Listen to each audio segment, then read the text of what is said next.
Everyone, कैसी हैं आप सब। उम्मीद करती हूँ आप सब अच्छी होंगे और आप लोग का नया साल कैसे रहा। सबसे पहले आप सबको हैप्पी न्यू ईयर।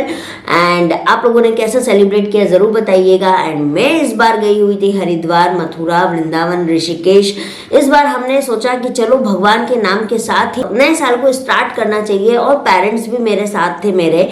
तो ऑब्वियस सी बात है कि माता पिता तो भगवान का ही रूप है और साथ ही साथ हमने भगवान के दर्शन करने का भी प्लान किया।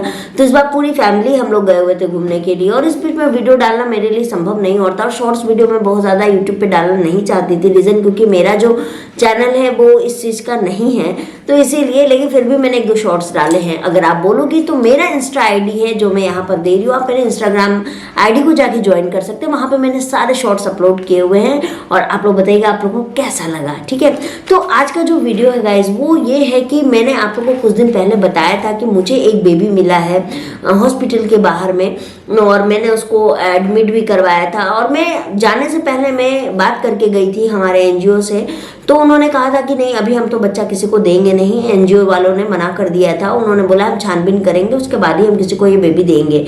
तो मैंने भी सोचा कि चलो कोई बात नहीं, आप अपनी जो भी है वो कर लो पूरी, उसके बाद हम मिलते हैं। तो मैं कल दोपहर में जमशेदपुर पहुंची। उसके बाद में मेरे पास में क्या हुआ था, मैंने जब वीडियो डाले थे तो बहुत सारे कमेंट मेरे पास में आए हुए थे कि मैम ये बच्चा हमको चाहिए, हमको चाहिए, हमको चाहिए। तो उसमें से एक सुधा जी थी जो कि रांची की रहने वाली हैं। तो सुधा जी से मेरा कांटेक्ट हुआ था, उनकी शादी को 14 साल हो गए थे और उन्होंने मुझे बोला कि ये बेबी आप प्लीज़ मुझे दे दीजिए। तो सुधा जी से मैंने बात की, मैंने उनसे कॉल पे भी बात की। अगर सुधा जी आप मेरा वीडियो देख रही होंगी तो प्लीज़ कमेंट में आके ये मैसेज ज़रूर करिएगा ताकि दूसरे लोगों को भी इससे हेल्प हो पाए। तो मैंने उनसे जब बात की तो उन्होंने मुझे अपने सारे दुख, जितनी भी तकलीफ़ें थी वो बताई थी। तो फिर मैंने सोचा कि ठीक है, सोचती हूँ मैं इस बारे में। वैसे मैं सच बताऊँ आपको तो मेरा बिल्कुल भी देने का मन नहीं था, क्योंकि मैंने मन बना लिया था कि ये बेबी तो मैं ही रखूँगी, क्योंकि एक आपको भी तो एक सेल्फिशनेस होती है ना यार। तो मैंने यही सोचा था। बट जब मैं वृंदावन गई और मथुरा गई तो पता नहीं क्यों मुझे एक एहसास हुआ कि नहीं, मेरे जीवन में तो 2024 में बहुत बड़ा बदलाव होने वाला है। और बहुत पॉजिटिव थी मैं इन चीज़ों को लेके। तो जब मैं वृंदावन गई और मेरी एनजीओ वालों से भी मैं कनेक्टेड थी, तो मुझे लगा कि मुझे एक बार सुधा जी से बात करना चाहिए। तो मैं मथुरा में ही थी, तभी मैंने उनको कॉल किया था और मैंने उनसे बात की, उनके हस्बैंड से बात की, उनके इन लॉज से भी मेरी बात हुई। तो मैंने उनको बोला कि आप जमशेदपुर आ जाइए। कल का ही मैंने डेट दिया हुआ था इनको, 5 जनवरी का, कि आप आ जाइए जमशेदपुर, हम लोग एक बार जाके हॉस्पिटल में जाते हैं, बात करते हैं। तो अगर जो जमशेदपुर में के होंगे वो जानते होंगे TMH हॉस्पिटल, वहीं पर मैंने बच्चे को एडमिट करवाया था। और साथ ही साथ एनजीओ भी वहाँ पे अवेलेबल थी, पुलिस भी थी। पुलिस ने उनके पेरेंट्स को खोजने की बहुत कोशिश की बट वो नहीं मिले, क्योंकि नहीं मिलना था वो मुझे पता ही था। अगर उनको मिलना ही होता तो वो बच्चे को फेंकते क्यों। इनफैक्ट आपको पता होगा, जो जमशेदपुर के लोग होंगे वो जानते होंगे कि अभी 2 दिन पहले भी हमारे यहाँ पे ऐसा ही हुआ, एक लड़की को फेंक के चले गए। लेकिन बात होती है ना गाइस कि आप कहाँ तक पहुँच सकते हो, जहाँ तक पहुँच सकते हो आप करते हो, पर बहुत जगह हम नहीं पहुँच पाते हैं। तो फिर ठीक है ऐसे, लेकिन घटनाएं सुन रही हूँ मैं, बहुत ज़्यादा सुन रही हूँ। तो फिर मैंने सुधा जी से बात की, वो कल के कल आई हैं, आके हम हॉस्पिटल गए, मिले, सब कुछ किया। आज मॉर्निंग में मैंने अपनी तरफ से दे दिया और एनजीओ वालों ने भी बच्चे को छोड़ दिया और वो बच्चा जो है वो सुधा जी को मैंने एडॉप्शन दे दिया।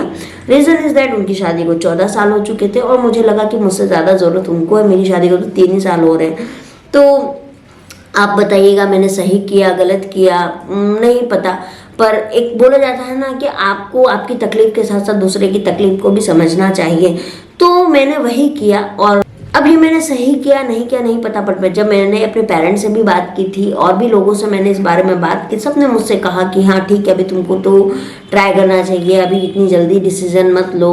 और सही बताऊँ गाइज मैं आपको, अगर मुझे सुधा जी नहीं मिलती या अगर मुझे ऐसा नहीं होता तो मैं तो डेफिनेटली लेने वाली थी, नहीं तो मैं क्यों उसको एडमिट करवाती। लेकिन जब मैंने सुधा जी से बात की और उनको देखा तो फिर मुझे लगा कि नहीं यार, मुझसे ज़्यादा ज़रूरत इनको है और इनकी गोद भर जाएगी, क्योंकि उनके हस्बैंड को डायबिटिक है, डायबिटिक 2 में है वो। तो डॉक्टर्स बहुत ज़्यादा कॉम्प्लिकेट कर दी है उनकी प्रेगनेंसी को लेके। और सुधा जी की भी एक ओवरी में बहुत ज़्यादा प्रॉब्लम था और वो काफ़ी टाइम से इलाज करवा रही थी। इनफैक्ट 4 बार IVF उन्होंने करवाया जो कि फेल हो गया। तो इतना कुछ देखने के बाद मुझे लगा कि नहीं, मुझे वो बच्चा उनको दे देना चाहिए गाइज। तो बस मैंने वो एडॉप्शन उनको दे दिया। अब वो सही था गलत था नहीं पता। और हाँ, एक बात और मैं बोलना चाहती हूँ कि बहुत लोग ये बोल रहे हैं कि पहले आप करो, आपका प्रेगनेंसी होगा तब कुछ बोलना। तो मैं एक बात बता दूँ, मैं अपनी प्रेगनेंसी मेरी जब होगी ना, मैं नहीं बताऊंगी सोशल मीडिया पे, तो बिल्कुल भी नहीं बताऊंगी कि मेरी प्रेगनेंसी हो गई, क्योंकि इतने बुरे बुरे लोग बात करते हैं ना कि आपको सच में गुस्सा आ जाएगा। कि और वो भी स्पेशली औरतें, लेडीज, अरे यार शर्म कर लो थोड़ा सा, आप भी लेडीज हो, आप किसी के बारे में ऐसा गलत मत बोलो।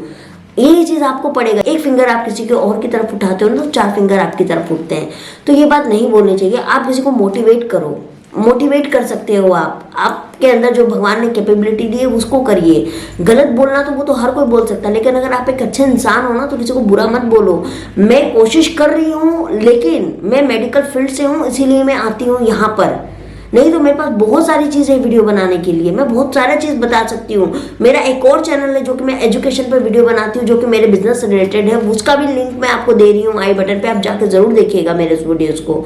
तो मेरे बोलने का मतलब है कि आप किसी को इस तरह से मत बोलिए। कोई अगर प्रेग्नेंट नहीं हो रहा है ना, तो वो उसकी कितनी तकलीफ हो रही होगी उस लेडी को, उसकी फैमिली को, उसके हस्बैंड को, वो वही जानता है। इनफैक्ट आप भी उसी चीज़ से गुजर रहे हो, तो आप इस चीज़ों को मत बोलो।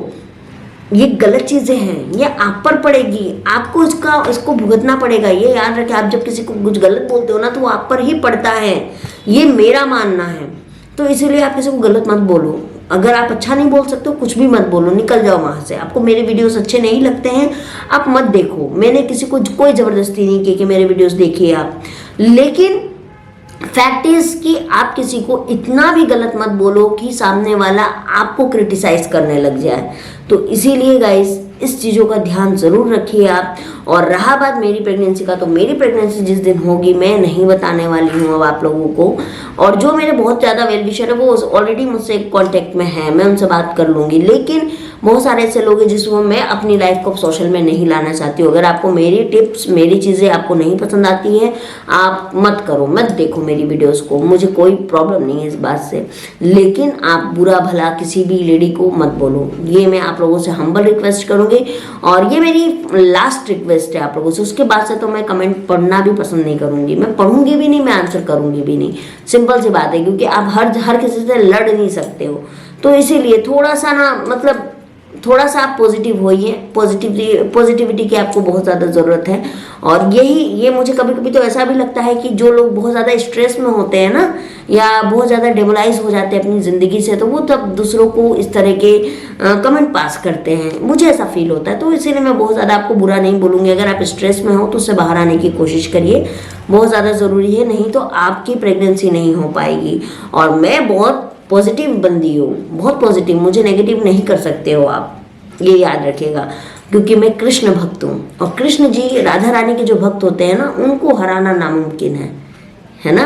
तो इसीलिए मुझे जब होगा तब होगा, मैं तब खुश हूँ, मुझे कोई दिक्कत नहीं। मुझे मेरे ऊपर वाले पे भरोसा है कि वो मेरी ज़िंदगी में उजाला ज़रूर करेंगे, और भगवान करे आप सबकी ज़िंदगी में भी करें। मैं वैसे भी वृंदावन गई थी गाइस, मैंने सबके लिए दुआ की कि भगवान जो जो चाहता है उसको ज़रूर से उनकी मुराद पूरी करिएगा।